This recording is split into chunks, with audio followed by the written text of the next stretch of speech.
Good morning, students. Myself, Dr. Vijayendra Singh Tamar, Associate Professor in English, and presently I have been posted at Government College, Guda.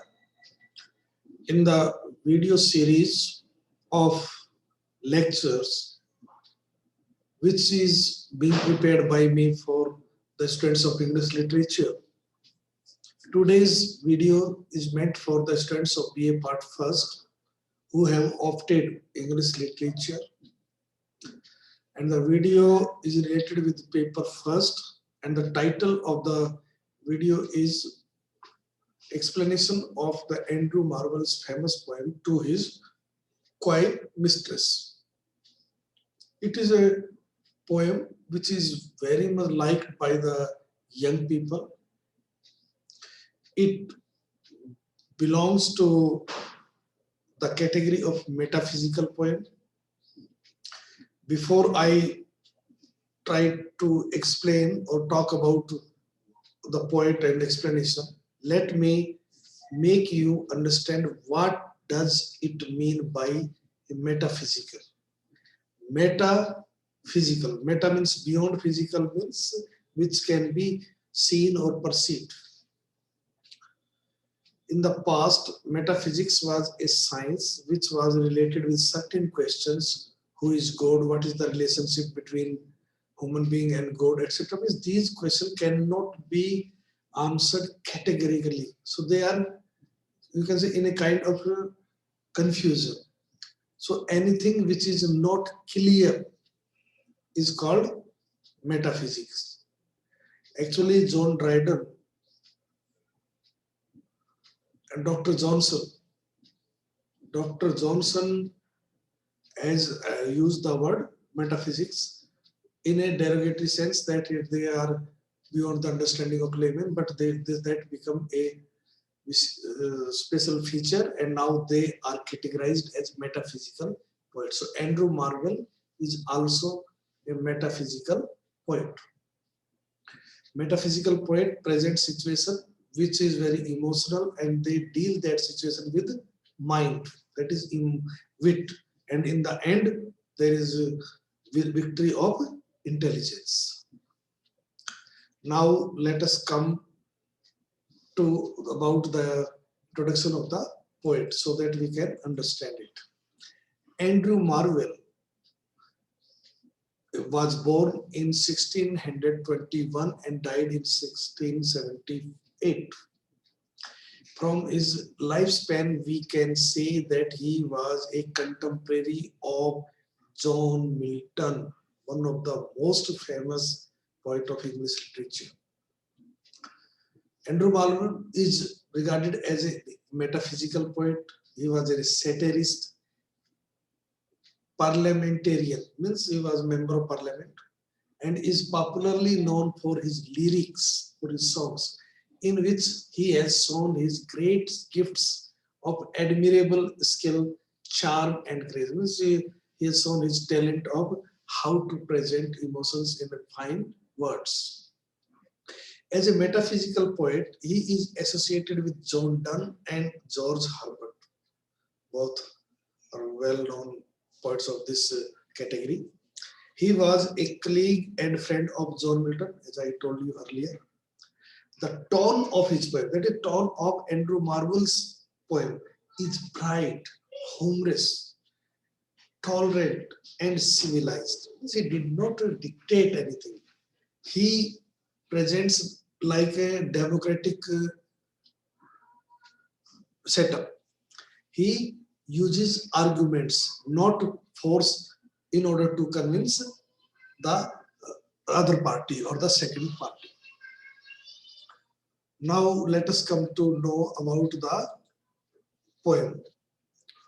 The poem which is entitled To His Quiet Mistress.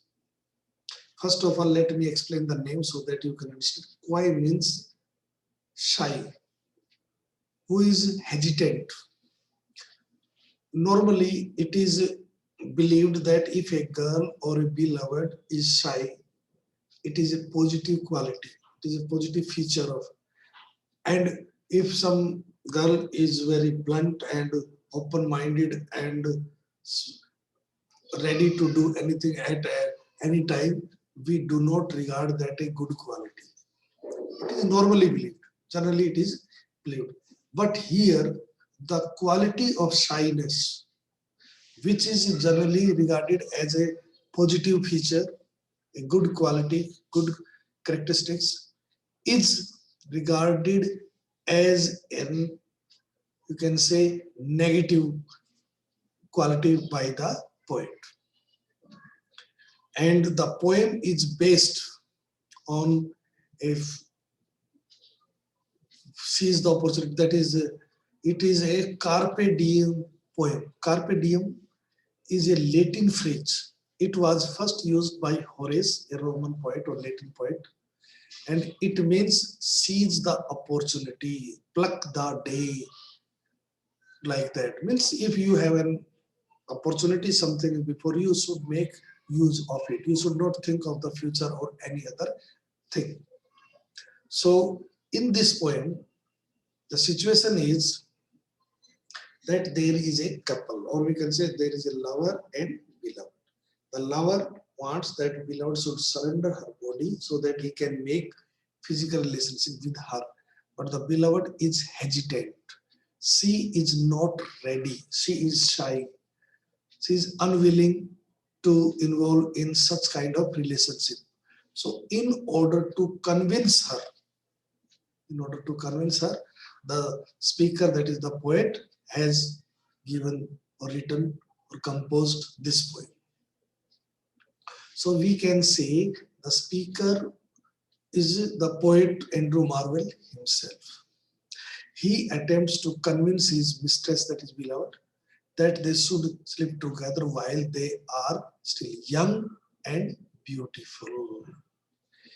The poem is written in the form of the style of construction of a poem named syllogism, included three sections beginning with if, but, and therefore.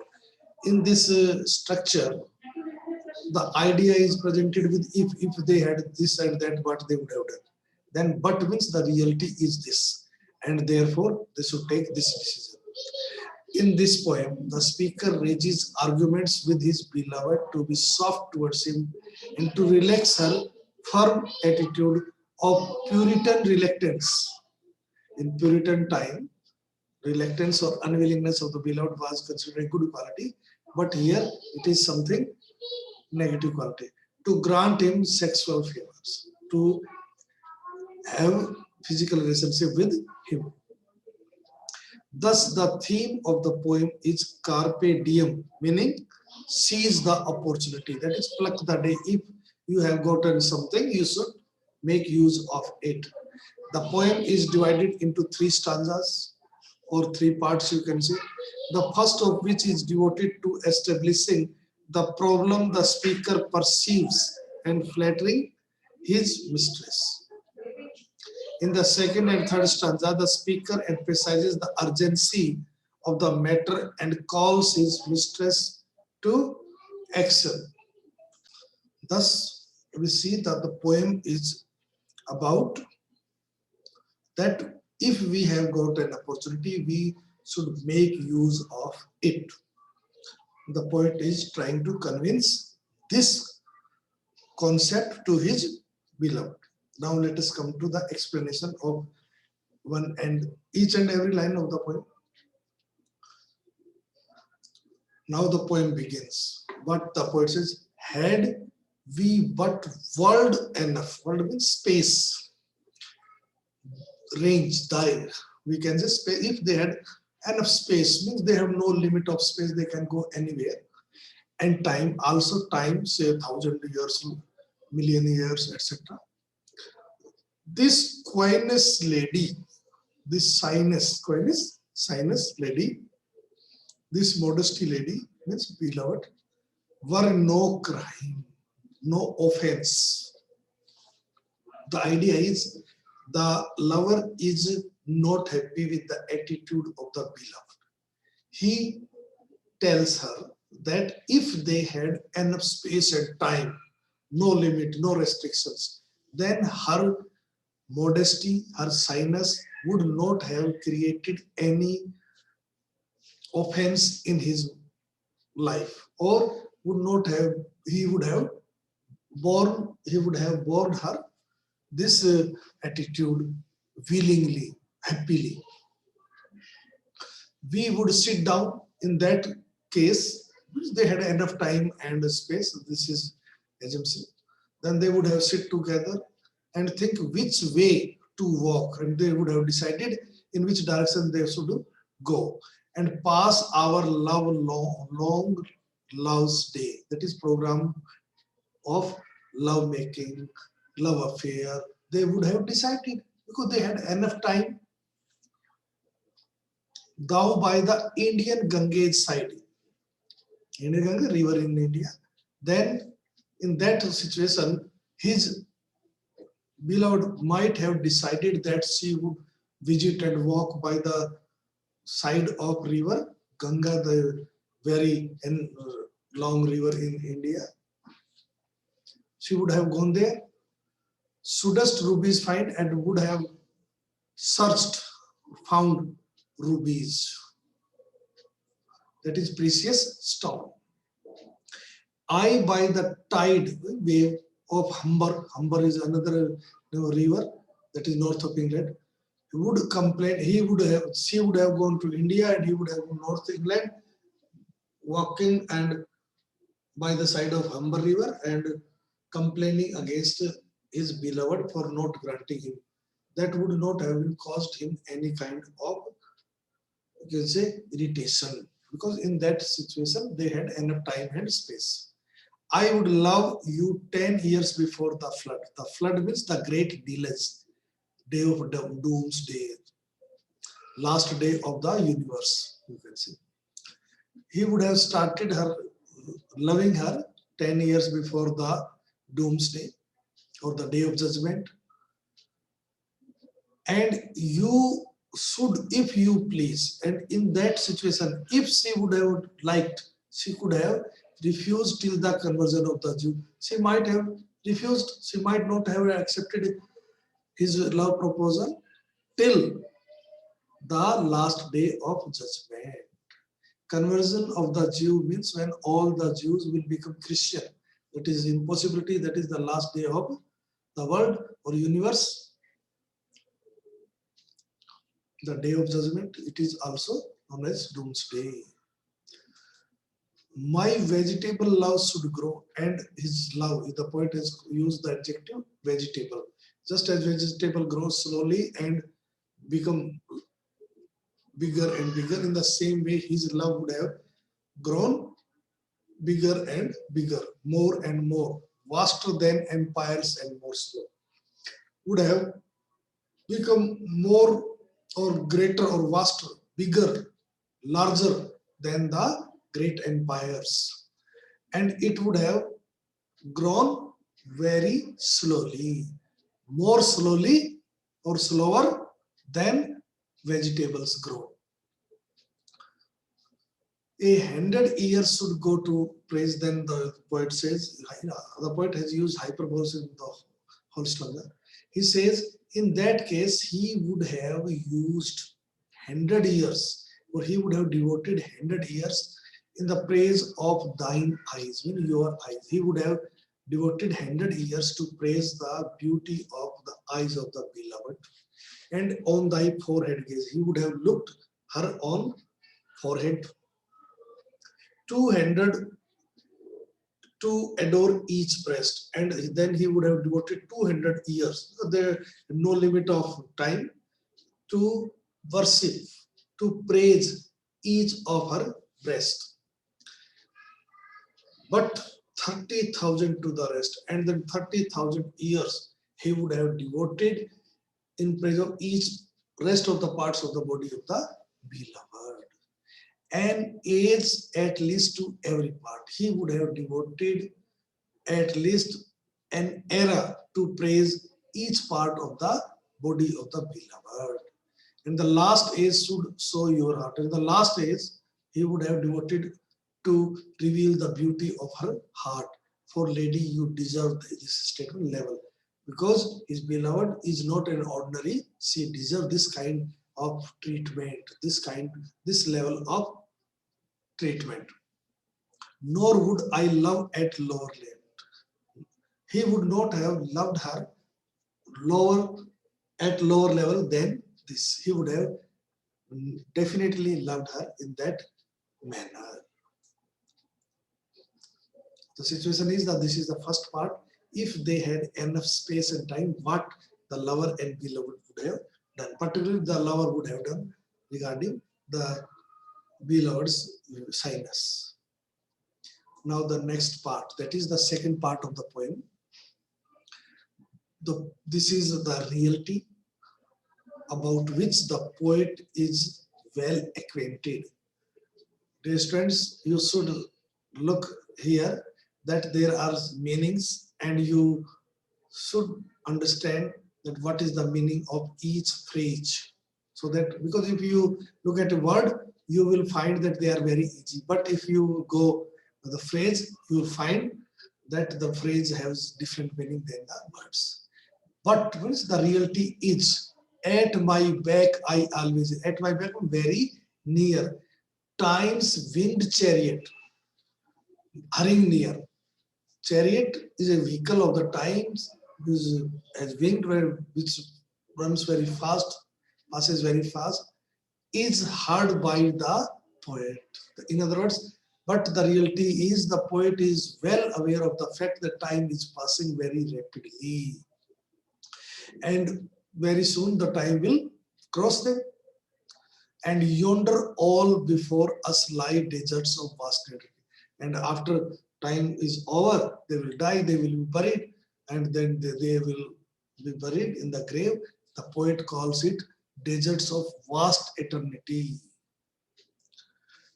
Vast, very big, for running or having a period of long timings.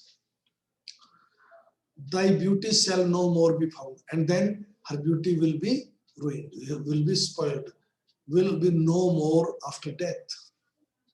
Nor in thy marble vault, vault here means grave, which will be constructed, erected, or made, constructed with marble, precious stone, shall sound my echoing. She will not be able to listen to the song of the passions of the lover's heart in her grave.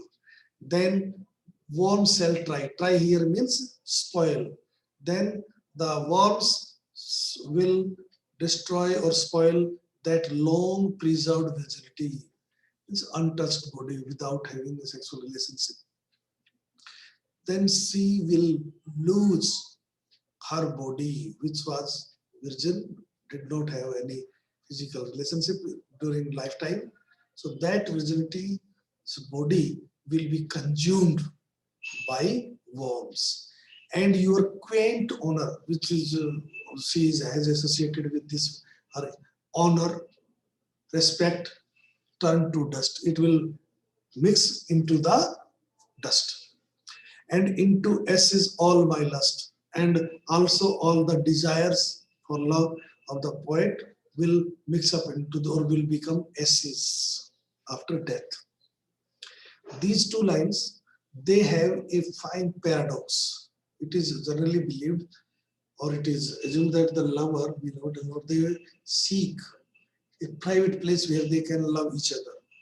So grave is a fine and private place. Means it is a lonely place, no one disturbs anyone.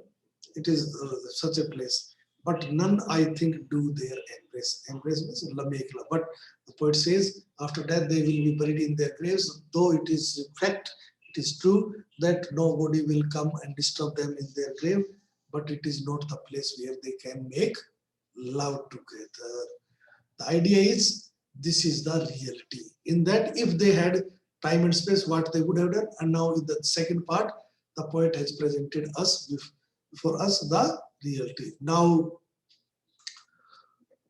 the decision, or what should they do?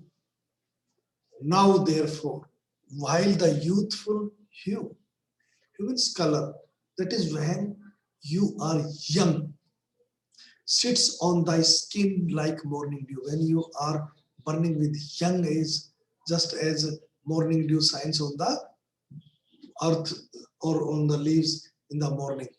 Means you are thorough and thorough, young and beautiful. And while thy willing soul transpire, willing, having desires. If you desires, transpires, come to be known or be revealed at every pore with instant fire. Pore, small, you can say, hole on the body, they are filled with instant passions and will. Means they are young and energetic, and their soul is also willing. Now let us sport us while we make love. They should make love with each other when they can. And now, like amorous birds of prey, just as birds of prey attacks their victims and eat up it, in the same way, like birds of prey, they should fight with each other. That is, they should indulge in physical relationship and enjoy their love.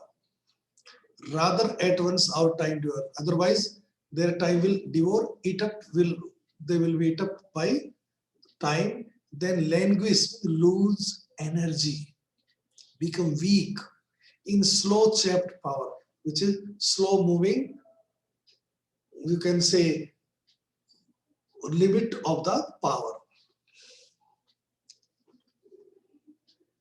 They will be closed in the slow moving jaw of death, you can say.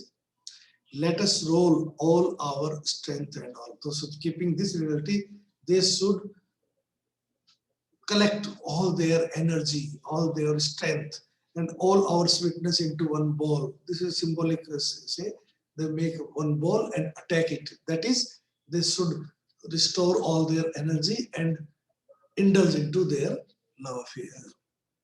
And tear our pleasure with rough strife. They should get enjoyment, though it will be a very rough struggle.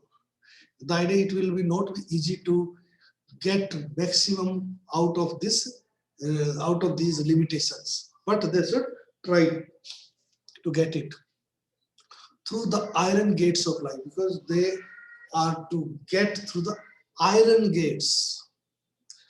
The iron gates means very powerful limitations of which they will not be able to divert or defeat. They have to surrender before that. So before they surrender, they should enjoy their life. Thus, though we cannot make our sun stand still, though they will not be able to stop the impact of time, yet we will make him run. We will be able to make use of it to the maximum limit. Idea is, they will be able to enjoy their life to the maximum limit, though there are certain limitations on human life, such by which are imposed on human beings by time and space. That is iron gates of life. They will not be able to do after a particular age or death.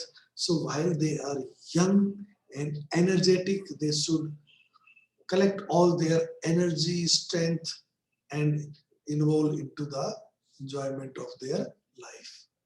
This will be the beneficial for them. Thank you very much.